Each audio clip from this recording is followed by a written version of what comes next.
Godmorgen. Hvad mener du? Ønsker du mig en god morgen, eller mener du bare, at det er en god morgen, om jeg vil det eller ej?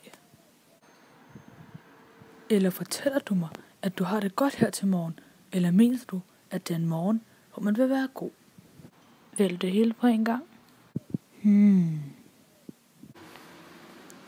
Kan jeg hjælpe dig med noget?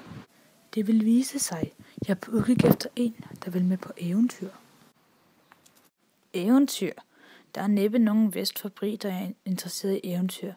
Det er noget kedeligt, forstyrrende, ubehageligt noget. Så kommer man for sent til middag. Godmorgen. Tænk, at jeg skulle opleve at blive modtaget sådan af Belladonna Togers søn, som om jeg så lidt knapper ved døren. Hvad behar? Du har forandret dig, bedbogssikker, og ikke til det bedre. Kender jeg dig? Du kender i hvert fald mit navn, selvom du ikke husker mig. Jeg er Gandalf, og Gandalf betyder mig. Gandalf?